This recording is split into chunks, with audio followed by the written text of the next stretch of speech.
I've just returned from a spectacular and perilous journey to the centre of the Earth, to a magical place known as the Crystal Cave. To reach it, I descended underground, deep into the deadly heart of a Mexican lead mine. The furnace-like heat and soaring humidity there can kill you in minutes. But when you see what I saw, you'll understand why it was worth every suffocating gasp for breath.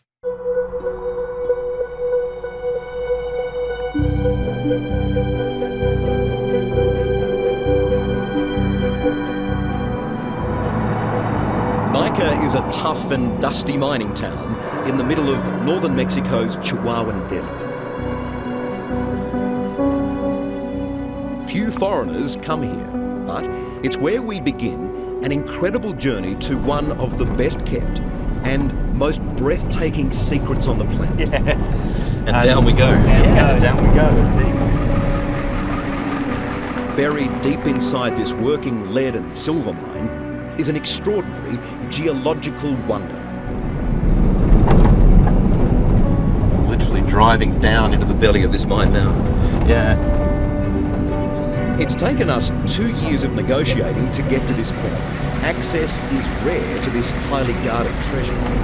They're not great places to be if you're a claustrophobic out. Joining me on this expedition is British geologist Dougal Gerard. How far down are we going now?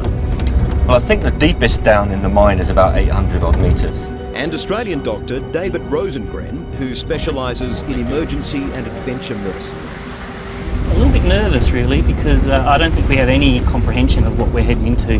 This is going to be the harshest environment that you and I are ever going to come across in our life. So I'm excited, but I'm a little bit anxious. Yeah, good.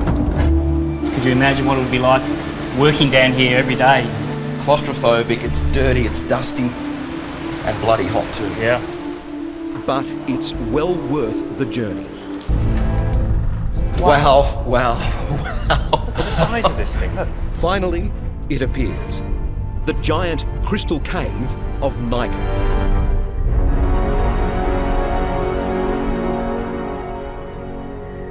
Wow. I can't believe this. This hidden cave system contains the most spectacular crystals discovered anywhere in the world. Wow. Look at the size of this place, though. I am literally blown away. I mean, this is just something to behold.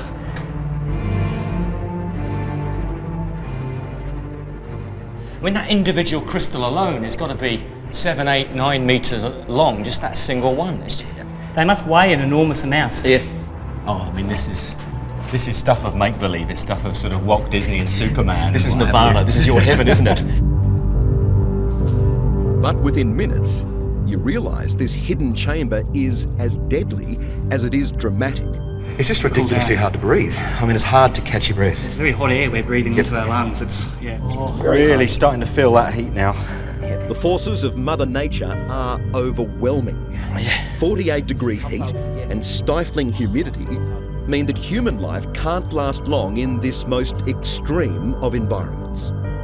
We've been here for about 9 minutes. I'm just going to check your temperature. It feels like a run a marathon, mate. Yeah, I'm feeling pretty ordinary, so just pop that underneath your tongue. Righto, so that shows your temperature's now got above 39. Okay. Jeez. Now, So that's the limit, right? That's it? Well, yeah, once we get above 39, we have to get out. We don't have a choice. We're going to leave. 9 minutes. Yeah, this is a furnace. Absolutely stunningly beautiful and bloody deadly. I'm going to go down to go up, I think. You ready? I can't stand up. I got it. No, let's get out of here. Wear it out. You need someone to take your camera. Put the camera down and leave it. Oh, that is hard. That is hard. The very cruel thing of it is that it is just so beautiful in behind that glass door.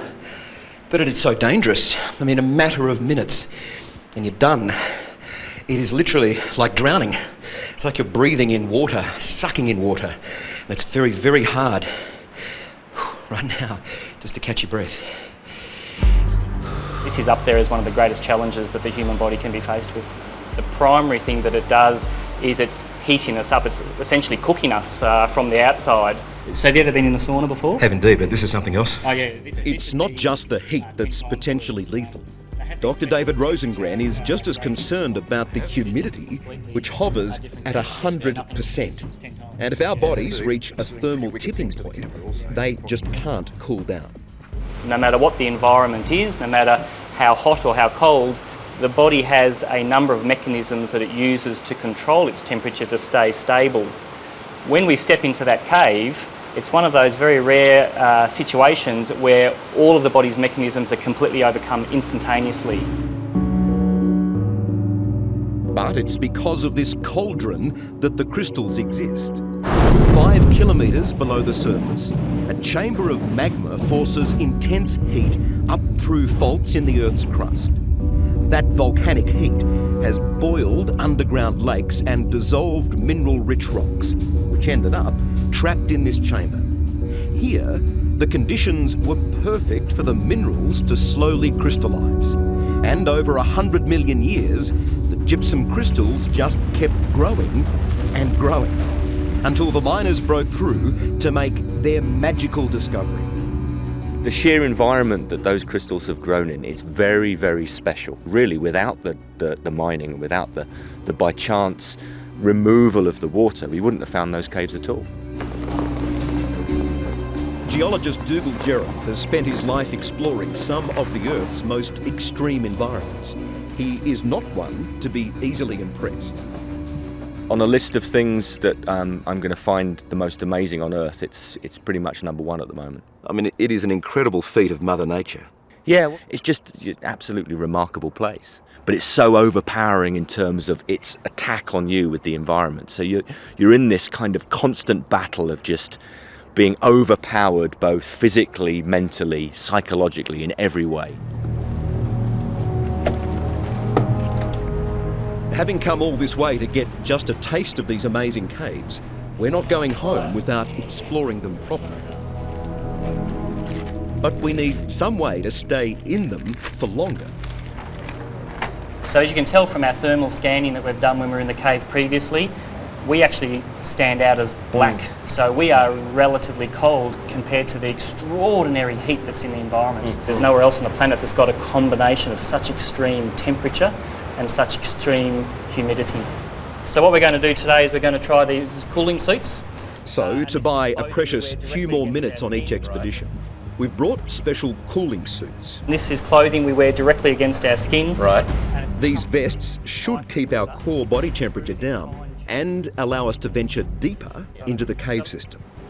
So last time we went in there, we were in there for 10 minutes and our body temperature got to above 39. Yeah. So we know that if we get to about 39 degrees from overheating, that's entering danger territory. If we get above 40, we're sort of beginning to cross the point of no return. Okay. And so what will happen is we'll just continue to heat and heat and heat until we start getting organ failure, and ultimately it's going to lead to death. Yeah. Your suit's still working? Mine's Yeah, I'm feeling still relatively cool. cool beneath here.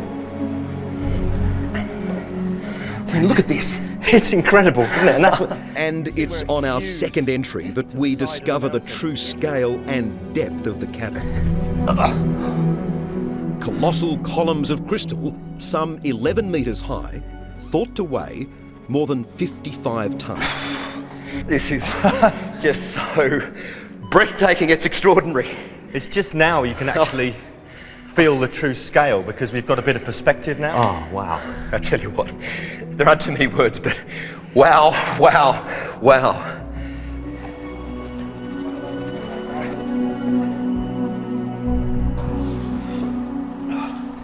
The thing that you realise when you start climbing through here is that this cavern is absolutely enormous. It's the size of a football field. It's incredible, isn't it? I mean, looking at that ceiling, it's like Mother Nature's Sistine Chapel.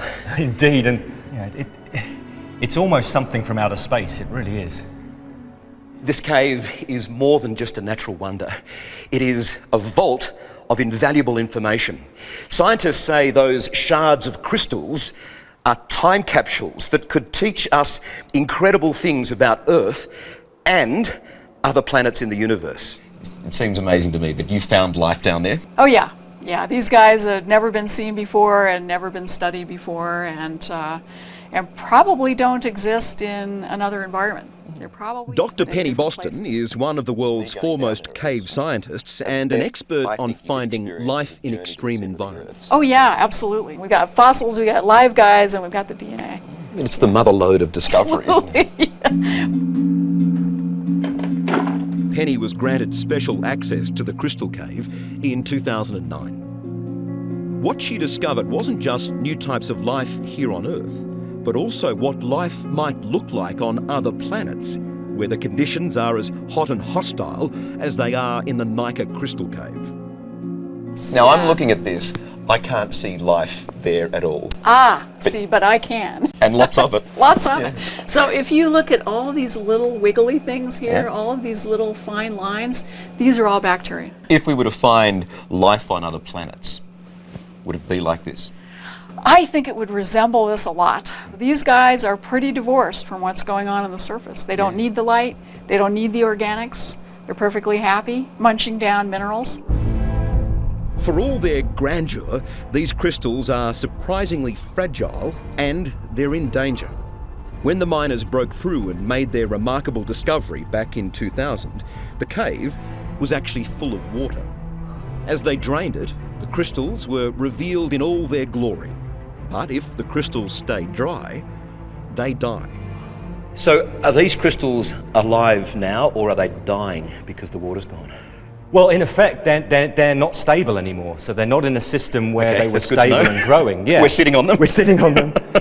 So in effect, they've certainly been stopped from growing. Okay. And in fact, they're probably, if you keep lowering the temperature, they'll become more and more unstable. The mining goes away, the water level comes back up. What happens? Exactly. So one potential way of preserving these for forever is to allow the hot groundwater to come back. So if the mining stops, and they stop pumping the hot water out, then this would gradually fill back up again and the crystals will be back in a happy environment. The mine's owners know they're guardians of a geological marvel, but their mine is one of Mexico's most profitable and it will stay working. This really is crystal caving, isn't it? They do want the world to see the giant crystal caves of Nika, which is why we were able to experience this underground wonder. The likes of which, and conditions, we will never experience again. You've seen a lot of rocks and minerals around the world. How do you describe these ones? Oh, this is truly one of the, if we was to list 7 geological wonders of the world, this is definitely one of them. Now, if you're inspired to visit the Nika Cave, well, the good news is the mine owners are considering opening it up to tourists. Meanwhile, at last count, they've now discovered at least 24 new species of minute life forms in the cave. Hello, I'm Amelia Adams. Thanks for watching 60 Minutes Australia. Subscribe to our channel now for brand new stories and exclusive clips every week. And don't miss out on our extra minute segments and full episodes of 60 Minutes on 9now.com.au and the 9Now app.